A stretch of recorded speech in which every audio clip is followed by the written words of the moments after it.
ating mga beautiful dress.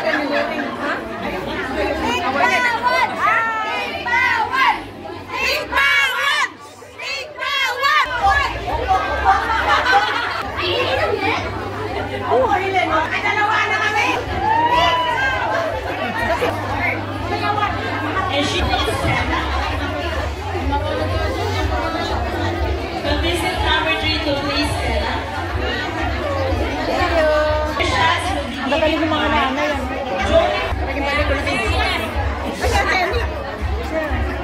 Share lang kita nito. Pero sa malaki puwet natin. Kaso parang hindi kita pasok ka sa loob. She will be awarded also as Mrs. Borges.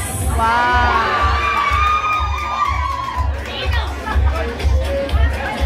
Her certificate will be given by Sheila Fainda. Excuse me, yung mga leaders na hiningan namin ng pangalan ng each candidate, pwede ba pupunta na kayo doon? Ang pila na para na-voice in your time? Kasi alam namin naman na hiningan ko na yung pangalan mo. Kaya alam namin yun. Thank you so much. And to all my COA officers, please hawakan yung tayo sa ilong sa inyo kung anong candidate kayo. May pabilisan yung aming pag-award. Thank you. By Alma Bangayan, Angeline Bati Ong.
Kasi darating sila admin at saka sila Pia, my friend. Please ba? To introduce our OWA Welfare Officer in Hong Kong, our guest speaker, Madam Marilyn. Give her a round of applause. Sorry, wait it up. Our chairman will have. Sorry, we're going to introduce our guest speaker for this afternoon. Her career in government service is one similar to a typical story of From Rags to Riches Chronicle. Guys, konting natahimikan muna kasi we will introduce our guest speaker. Kasi mamaya, hindi nyo alam kung sino yung speaker natin. So, please, konting natahimikan, okay? Thank you so much. In her almost 29 years of dedicated service to the government, she was able to prove her competence and have gained the trust and support of her supervisors, superiors. Her shown abilities and adeptness enables her to rise from the ranks that paved her way to a considerable number of promotions from an office clerk to regional director and now welfare officer. In the year 2016, she was given the opportunity to serve our OFWs in the Sultanate of Oman for almost 4 years under the Philippine Overseas Labor Office and was recognized as most innovative office for the year 2010 by the Department of Labor and Employment. Her deployment in Hong Kong as welfare officer for 5 years is her second stint to serve OFWs abroad. Her various affiliations to government, non-government agencies, and people's organizations earned her the recognition as one of the outstanding women of Samsarga in the year 2015.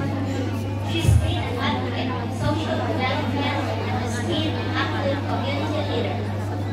The OWA Regional Office received various recognition from the national agencies and local government units for the innovation and initiatives spearheaded by Regional Director Marilyn Insamalino in the implementation and delivery of OWA's programs and services, especially during the time of the pandemic. She championed several enhancements and development in the timely, effective, and efficient interventions to carry out the responsibilities of government service. She finished her baccalaureate degree in secondary education at Notre Dame University, Cotabato City in the year 1993, and subsequently earned her master's degree in public administration in the year 2020. She's a licensed professional teacher and has graced various talent competitions as one of the board of judges, both national and international arena. She is a mother of 3 successful children, happily married to Mr. Randy S. Sumali. Ladies and gentlemen, to deliver her message, please help me welcome our welfare officer of the Overseas Workers Welfare Administration of Hong Kong, Madam Marilyn M. Sumali. Thank you so much, Mon. A pleasant afternoon, everyone. My highest respect and courtesies, of course, to our board of judges. I guess the best in town is here today because nandito yung mga magagandang mga amega ko na may mga crown. Of course, thank you so much, my dear friend Noy, the chairman of the Global Alliance, ang aking mga kaibigan, friends from media, si Ma'am Aston.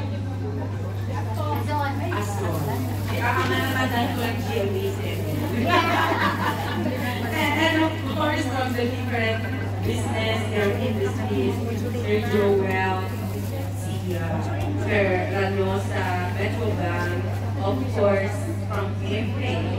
Si Ma'am Yoli, Airfreight is the partner of OWA. Soon to be ibang mga industries. To all of you here present, a pleasant afternoon, everyone. Nahiya naman ako sa guest speaker ng Bongga Kanay. No, season 2. Because I'm also a mother. You know, not every day that we were given the chance to actually express ourselves. Just like our candidates here. It takes a lot of courage and confidence para magsuot at magpakita ng mga lens, ng mga ganyan. No? And dito lang natin sa Hong Kong na i-experience ang lahat ng expression ng ating feeling. Dito lang din natin na ipapakita how dynamic yung mga OFWs. In fact, sa mga maraming mga events na nagagawa dito sa global center, iba't-iba yung effect sa mga OFWs. Yung iba, they wanted something very serious. We have learning sessions, seminars, and workshops. We also have celebration of anniversaries. Meron din yung showcase ng mga different cultures, mga damit. And then we have somehow, is this pageantry? Parang gano'n naman, kasi may mga board of judges.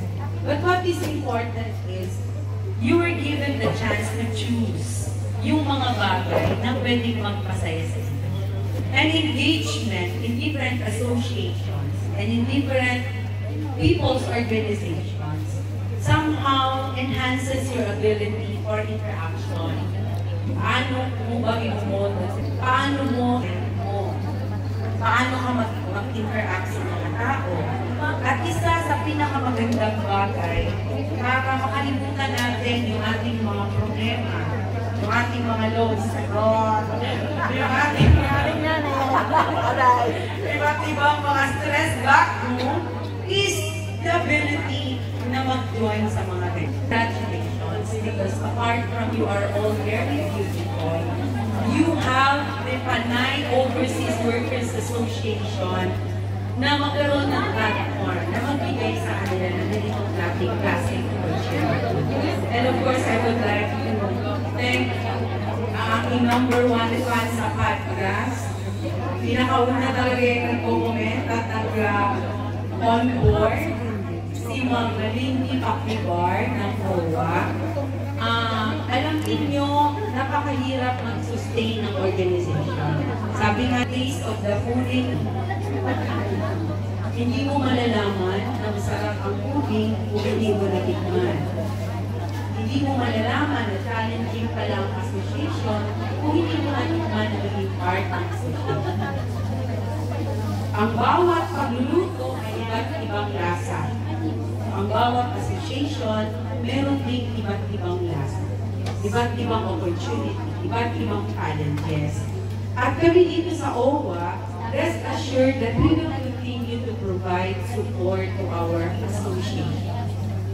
We will continue to be your fortress and your stay. We will continue to uphold kung ano yung inyong mga mantra, kung ano yung mga gusto ninyong gawin sa buhay ninyo.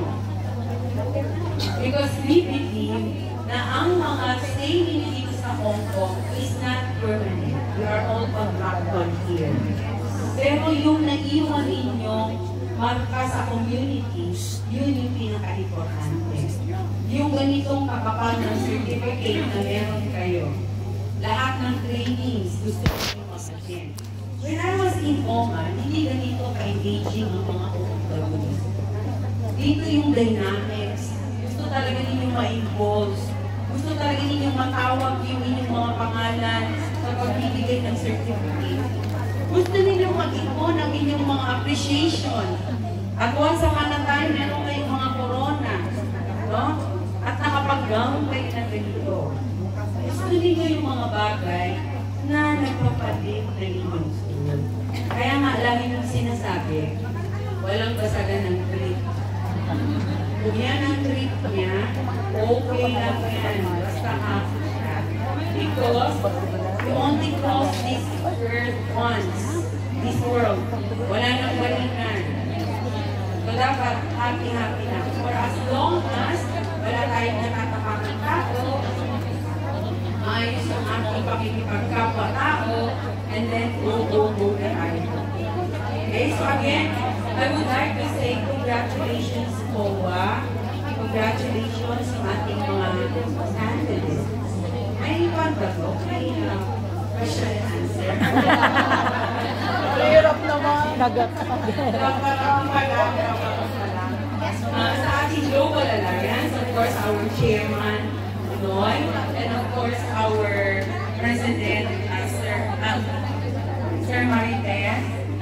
To all of you na nandito, iba't ibang organization na nag-support sa COA, lahat mga board members, tayo din na nagkikita-kita sa lahat ng mga association. Doon ko lang talaga napapatunayan na even the business sectors and the private sectors are very supportive of the events and activities of any association. Na kahit po nasa ilalim kayo ng puno or nasa subways kayo, nandun sila kapag may ganitong mga invitation. Nandun talaga sila to support. And that is bayanihan spirit of PPP. Regardless of kung ano ang activity, magbigay lang ng message, okay lang yun. Basta always nakikita ang okay, again, congratulations POA. Congratulations also for this very successful event. This is season 2. Puro na ba ako ng season 1? Okay. Doon na sa Condibalinian. So ngayon dito na sa OSM. So again, thank you so much everyone. God bless you. Guys, balita namin magaling. Kakanta! Kakanta! Kakanta! Woo-hoo-hoo! Kakanta!